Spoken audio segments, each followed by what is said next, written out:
tujuan dan maksud kami ke sini. Sebelumnya perkenalan dulu kita. Perkenalkan, nama saya Niko Bagaskara. Saya dari jurusan tasawuf psikoterapi semester 7. Ada yang tahu tasawuf psikoterapi? Tasawuf tahu? Psikoterapi? Tahu? Jadi tasawuf psikoterapi jurusan Islam.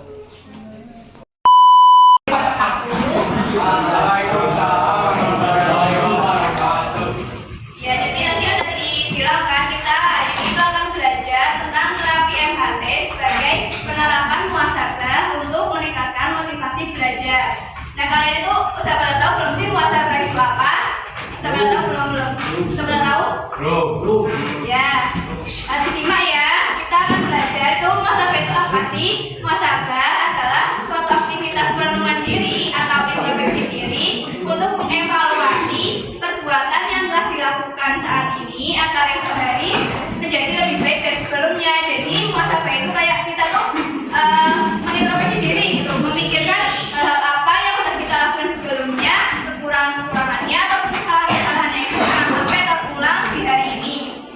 Kemudian keutamaan muhasabah apa aja sih? Kenapa juga kita harus bermuhasabah? Itu yang pertama ada bisa meningkatkan kesadaran diri. Jadi dengan kalian bermuhasabah, kalian tuh jadi sadar gitu, bisa sadar diri karena untuk misal, oh iya hari ini aku salah, kalau bisa besok jangan ngelakuin kesalahan yang serupa gitu, harus lebih baik dari hari ini.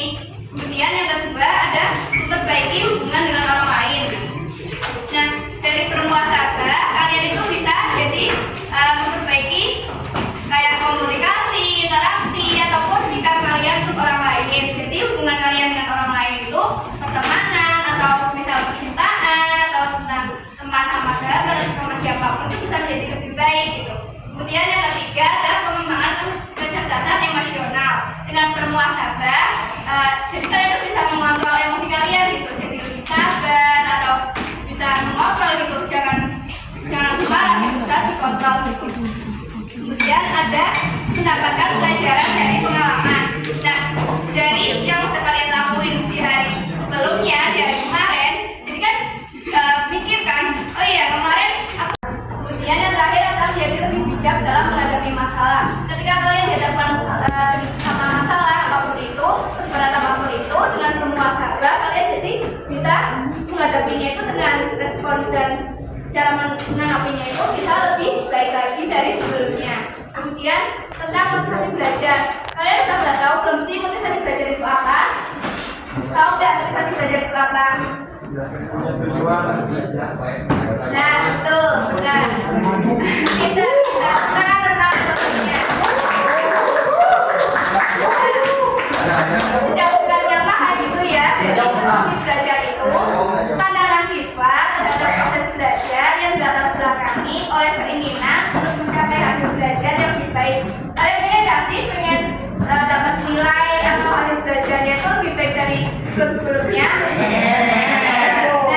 Nah, gimana sih caranya supaya kalian tuh nggak malas belajar gitu? Gimana caranya meningkatkan semangat belajar? Ayo dengerin, baik-baik.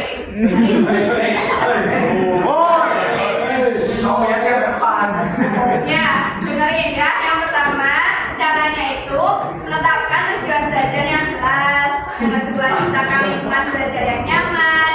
Yang ketiga, membuat jadwal belajar yang teratur. Yang keempat, ada memberi reward atau penghargaan untuk sesuatu yang bisa kita capai.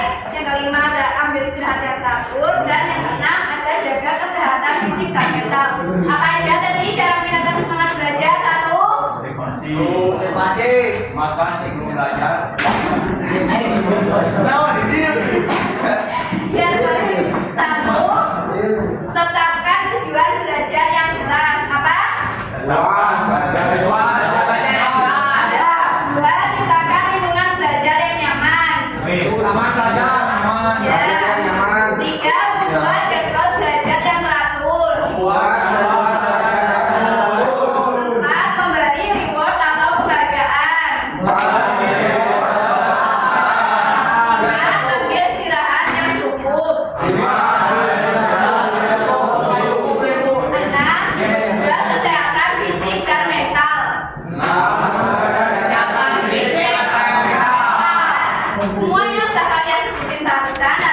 lakuin ketika kalian mau belajar supaya belajarnya jadi semangat, fokus, dan jadi rajin belajar ya. Jangan malas. Kemudian ada materi tentang terapi MHT. Kalian pernah dengar nggak sih MHT itu apa? Belum pernah dengar? Ya, jadi terapi MHT itu atau managing teknik adalah dua cara membangkitkan energi pikiran atau main energi melalui pemrograman pikiran yang secara langsung dapat mempengaruhi tubuh, pikiran, dan jiwa kita. Nah, pikiran itu tidak mengenal jarak dan bisa menembus waktu loh. Misal, saat ini kita ada di tempat ini ya, kita pasti bisa membayangkan kan kalau kita ada di pantai di mana, ya kan? Aku bilang, coba kalian bayangin kita ada di pantai. Pasti aku bayangkan suasana pantai di mana, desiran ombaknya, suara anginnya, sama tenangnya kita ada di pantai. Bisa kebayangkan? Ya, terus yang kedua itu pikiran itu bisa mempengaruhi citra diri. Maksudnya kalian pernah dengar atau baca quotes yang mengatakan manusia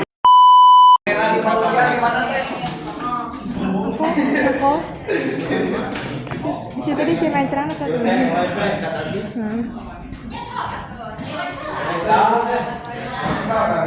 kuliah bisa sambil kerja kan, jadi ngerjainnya siang. part time. Mulai deh. Oke.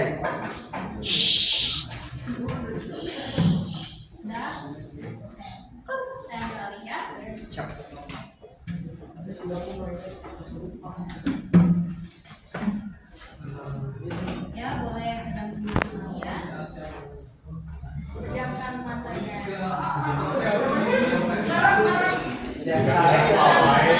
Gak bisa merem, terus pikirannya kemana-mana, pikirannya berisi. Mau gini juga nggak apa-apa. Mau enggak apa-apa. Nggak apa-apa. Ya boleh. Posisikan. Nyaman posisi. Nyamannya kayak gimana? Katanya merem, dan ada juga merem. Rekam ke video. Tapi jangan tidur.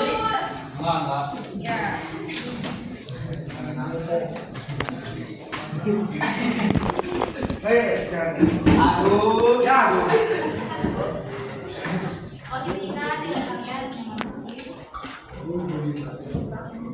Pejamkan mata.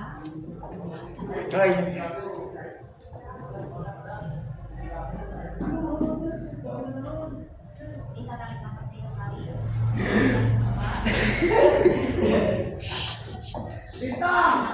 Serius. Buang nafas perlahan.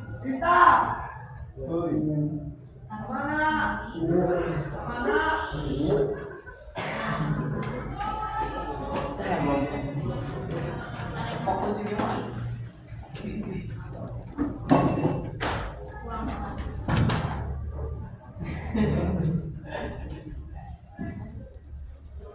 Posisikan diri kalian senyaman mungkin.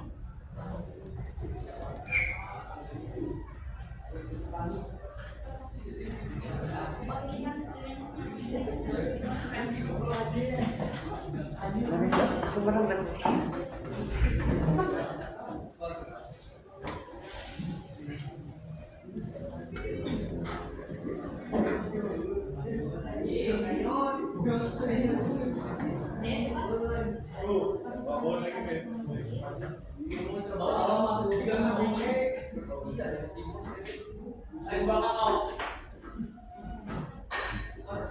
Ucapkan dalam hati kalian, ya Allah, Engkau adalah Maha Penyembuh, sembuhkanlah diri hamba sekarang dengan kesembuhan yang tidak meninggalkan nyeri dan bekas. Amin. Ucapkan dalam hati, Bismillahirrahmanirrahim.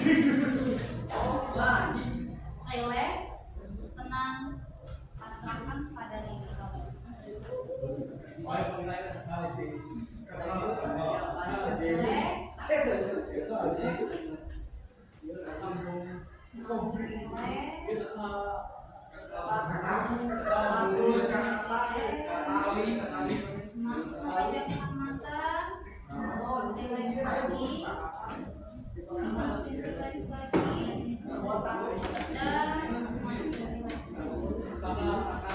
Jadi